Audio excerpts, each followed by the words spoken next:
Bismillahirrahmanirrahim. Assalamualaikum warahmatullahi wabarakatuh. Alhamdulillahilladzi ja'alna fi syahril mubarak fi hadzal yawm syahr Rajab. Wassalatu wassalamu ala asrafil anbiya'i wal mursalin wa ala alihi wa sahbihi ajma'in, amma ba'du. Rabbi shrah li sadri wa yassir li amri wahlul 'uqdatam min lisani yafqahu qawli. Terima kasih sudah hadir dalam kegiatan di pembelajaran kali ini. Alhamdulillah, saya akan sedikit menyampaikan terkait dengan materi Islamic Studies atau pendidikan agama Islam dan budi pekerti. Pada tema kali ini kita akan mengangkat tema iman kepada kitab-kitab Allah Subhanahu wa Ta'ala. Baiklah, alangkah lebih baiknya anak-anakku sekalian, marilah kita awali kegiatan dengan baca doa bersama. Sebelumnya, mari kita menengadahkan kedua tangan dan menundukkan kepala. Al-hadimiyah wa likulli niyatin salihah wa lihadratin Nabi Muhammad sallallahu alaihi wasallam. Bi hadhihi al-barakah bi barakati wa karimatihi sayyidina al-Fatihah. A'udzu billahi minasy syaithanir rajim. Bismillahirrahmanirrahim. Alhamdulillahi rabbil alamin, ar-rahmanir rahim, maliki yaumiddin, iyyaka na'budu wa iyyaka nasta'in, ihdinas siratal mustaqim, siratal ladzina an'amta 'alaihim ghairil maghdubi 'alaihim waladdallin. Rabbighfirli wa liwalidayya amin. Rabbi shrah li sadri wa yassir li amri wahlul 'uqdatam min lisani yafqahu qawli. Rabbi zidni ilman warzuqni fahman birahmatika ya arhamar rahimin. Raditu billahi rabba wa bil islami dina wa bi muhammadin nabiyyan wa rasula. Rabbi zidni ilman warzuqni fahman waj'alna minas salihin. Amin amin ya rabbal alamin. Baik, anak-anakku yang kami banggakan, pada pagi hari ini kita dapat berkumpul bersama-sama kembali. Sebelum masuk ke materi, adapun teacher akan berceritakan bagaimana capaian pembelajaran di tema iman kepada kitab-kitab Allah. Yang pertama, peserta didik mampu memahami rukun iman, khususnya iman kepada kitab-kitab Allah, serta menampilkan perilaku beriman dalam kehidupan sehari-hari dengan menjadikan Al-Quran sebagai pedoman hidup. Itu capaian pembelajaran.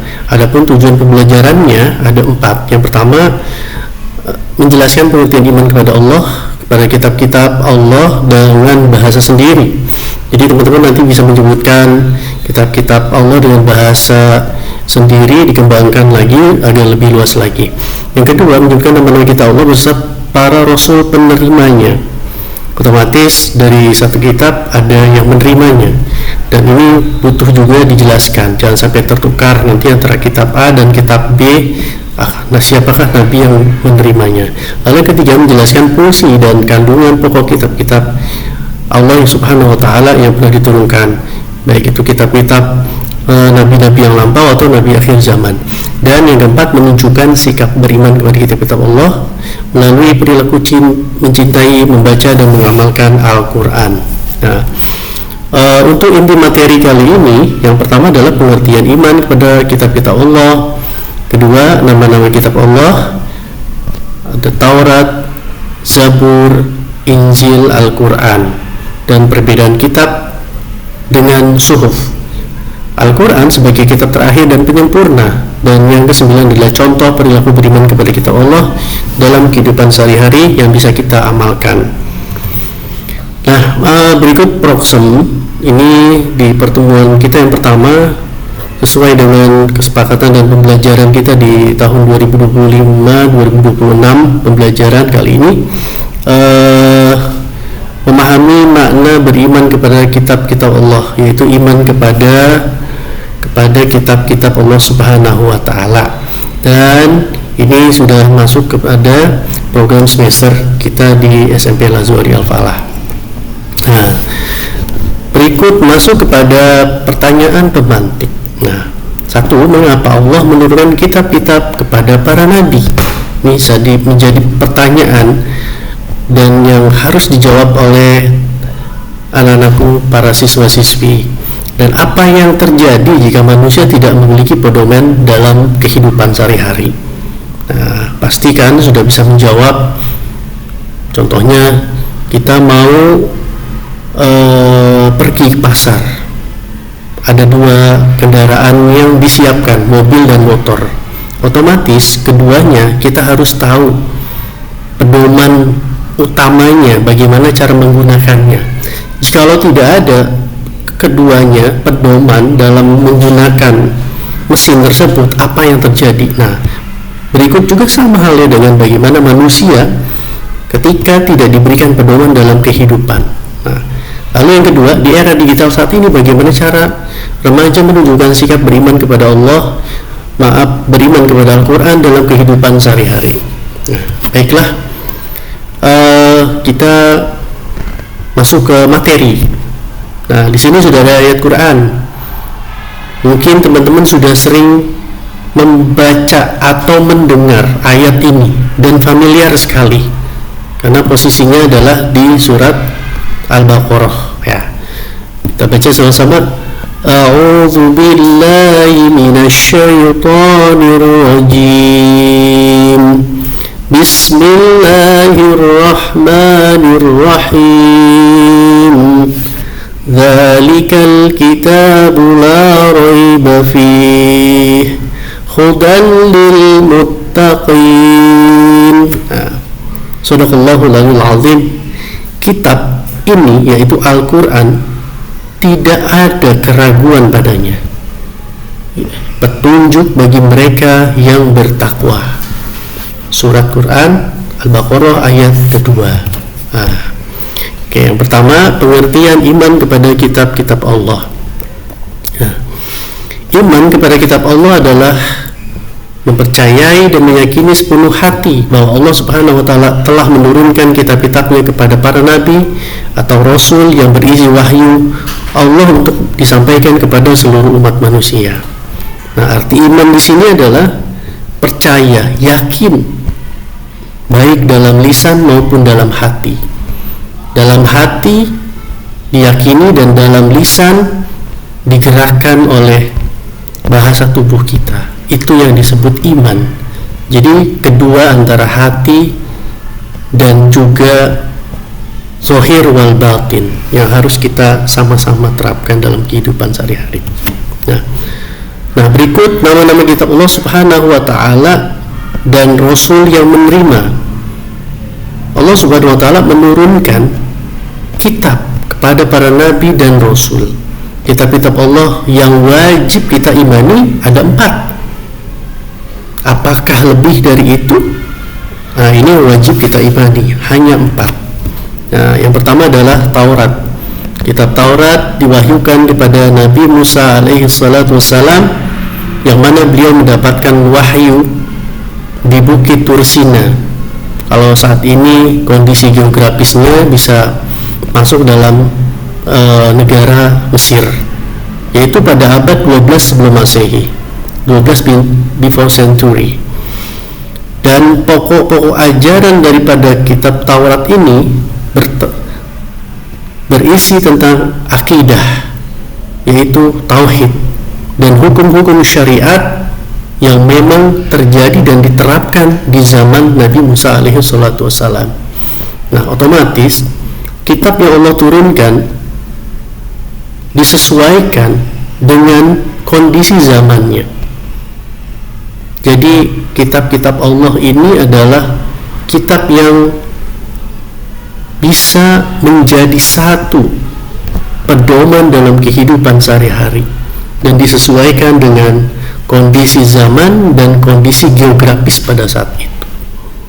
Artinya ini sangat dinamis dan berlaku sepanjang masa. Lalu yang kedua, di sini ada kitab Injil. Kitab Injil ini diwahyukan kepada Nabi Isa alaihi salatu wassalam, yaitu sekitar abad pertengahan Masehi di daerah Darussalam atau Yerusalem kalau saat ini kita melihat di peta, di mana ini wilayah Palestina yang saat ini memang sudah dikuasai oleh Israel. Nah, pokok-pokok ajaran kitab Injil ini sama dengan kitab-kitab sebelumnya, namun sebagian menghapus hukum-hukum yang ada di kitab Taurat yang tidak sesuai dengan zaman itu. Jadi kondisi-kondisi seperti ini Allah menurunkan disesuaikan dengan kondisi zamannya. Nah, begitu juga yang ketiga, ada kitab Zabur. Kitab Zabur diwahyukan kepada Nabi Daud alaihi salatu wassalam, yaitu sekitar abad ke-10 sebelum Masehi di daerah Darussalam atau Yerusalem, di mana dikuasai oleh orang-orang Israel saat ini, yang merupakan tempat wilayah bangsa Palestina. Nah, pokok-pokok ajaran dari kitab Zabur ini berisi tentang zikir, tentang nasihat, hikmah, tetapi tidak memuat hukum-hukum syariat. Nah, artinya antara kitab Taurat dan Zabur, begitu juga turunnya kitab Injil, ini akan ada korelasinya nanti dengan kitab yang terakhir. Nah, apa? Ini menjadikan satu penghubung. Nah, yang terakhir adalah kitab Al-Quran. Nah, teman-teman di sini, anak-anakku sudah pada tahu ya, sudah familiar bagaimana kitab suci Al-Quran ini menjadi satu pedoman hidup bagi kita. Nah, yang keempat adalah kitab Al-Quran yang diwahyukan kepada Rasul Khatamin Nabiyyin, yaitu Nabi Muhammad sallallahu alaihi wasallam pada abad ke-6 Masehi di dua kota, yaitu kota Mekah dan kota Madinah, Arab Saudi.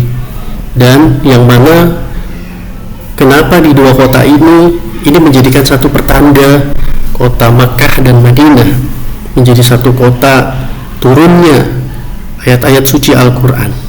Al-Quran merupakan kitab yang lengkap dan abadi sepanjang masa. Kita bisa lihat isi konteks dari ajaran-ajaran yang ada di kitab Zabur, Taurat, dan juga kitab Injil yang tidak ada kesamaannya. Tetapi begitu Al-Quran diturunkan oleh Allah Subhanahu wa Ta'ala, ini memiliki keistimewaan. Apa keistimewaan? Yaitu menjadi satu pelengkap apa yang ada di kitab Taurat, di kitab Zabur, kitab Injil, dan di kitab Allah Subhanahu wa Ta'ala menyempurnakannya dengan kitab Al-Quran, yang mana ini menjadikan kitab yang luar biasa, salah satu mukjizat yang diturunkan kepada Nabi Muhammad sallallahu alaihi wasallam. Yang ini berisi, kitab ini tentang akidah, hukum syariat, muamalah, janji, ancaman, serta tarikh sejarah umat yang telah lampau. Dan kita bisa saksikan bagaimana Al-Quran ini menjadi satu mukjizat yang luar biasa. Ada satu kisah ketika zaman Nabiullah Sulaiman alaihi salatu wassalam, di mana beliau mengumpulkan para makhluk-makhluk hidup. Di situ ada bangsa jin, ada bangsa hewan, dan juga para manusia. Diperintahkanlah oleh Nabi Sulaiman, dan statementnya, barang siapa yang bisa memindahkan singgasana Ratu Balqis, dia akan mendapatkan hadiah. Apa yang terjadi? Wa qala al-ifrit, ada satu bangsa jin yang namanya jin ifrit, yang mengacungkan tangan dan dia bersedia, dia bisa memindahkan singgasana itu dengan sekejap. Bangkitnya Nabi Sulaiman dari kursi sampai dia bangkit bangun. Otomatis ketika anak-anakku bangkit dari kursi untuk berdiri, itu ada ruang dan waktu. Berapa kira-kira? 3 atau 5 detik. Tetapi setelah itu disambung lagi oleh waqala al-ahlil kitab, dan ada seorang ahli kitab pada zaman Nabi Sulaiman yang mengangkat tangan dan dia bisa memindahkan singgahsan Baitul Maqdis itu dengan sekejap mata, dengan sekedipan mata. Artinya di sini seorang ahli kitab yang diturunkan oleh Allah Subhanahu wa taala, kitab yang diturunkan dan ada ahli yang mempelajari dengan sungguh-sungguh, dia bisa memiliki karamah, kekuatan yang luar biasa, bisa memindahkan dengan sekejap mata. Dan saat ini yang ada di hadapan kita adalah Al-Quranul Karim, kutipan, kumpulan dari kitab-kitab terdahulu, luar biasa. Oleh karena itu, mari kita sama-sama untuk mempelajari Al-Quran ini dengan sungguh-sungguh dan dengan yakin, ya. Lalu berikutnya ada suhuf yang diturunkan oleh Allah Subhanahu wa taala. Apa bedanya suhuf? Suhuf berarti itu lembaran wahyu Allah Subhanahu wa taala, suhuf yang diturunkan oleh Allah untuk para nabi yang jumlahnya 100 orang. Karena nabi dan rasul jumlahnya cukup banyak. Yang wajib kita kenal hanya 25 nabi dan rasul. Dan suhuf ini pun sudah digambarkan di dalam Al-Qur'an. Suhuf Ibrahim wa Musa, ada dua yang dijelaskan. Suhuf yang diturunkan kepada Nabi Allah Ibrahim dan suhuf lembaran-lembaran yang diturunkan kepada Nabi Allah Musa alaihissalam. Nah, berikutnya Nabi yang menerima suhuf, salah satunya adalah Nabi Shish alaihissalam menerima sebanyak 50 suhuf. Nabi Idris alaihissalam menerima sebanyak 30 suhuf.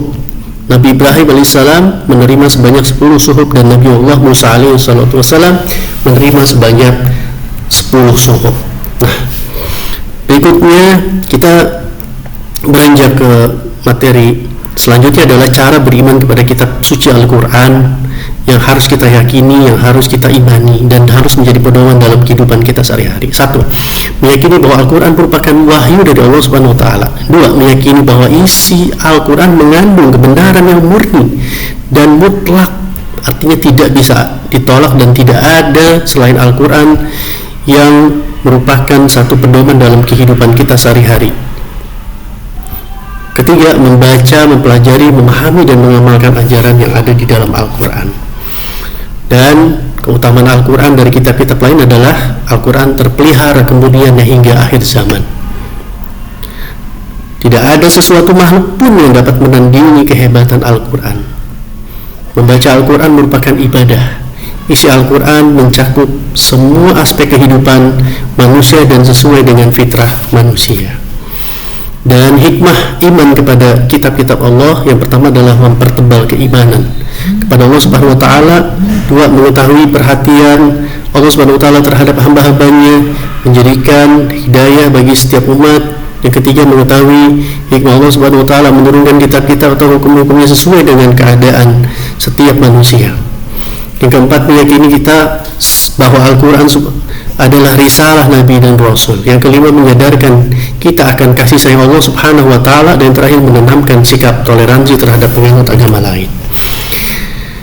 Saya kira cukup sekian dan terima kasih banyak. Semoga kita dapat mendapatkan, mengamalkan dan juga meyakini dengan sungguh-sungguh bagaimana Al-Quranul Karim menjadi satu pedoman hidup yang luar biasa yang tidak bisa digantikan dengan buku-buku lain. Bahkan jin dan manusia pun ketika ditantang oleh Allah untuk dikumpulkan dan mereka membuat satu ayat pun, maka mereka tidak ada yang bisa membuat ayat tersebut. Terima kasih banyak, semoga menjadi kemanfaatan bagi kita bersama. Mari kita tutup dengan hamdalah, alhamdulillahirabbil alamin. Wallahul muwaffiq ila aqwamit thoriq. Wassalamualaikum warahmatullahi wabarakatuh.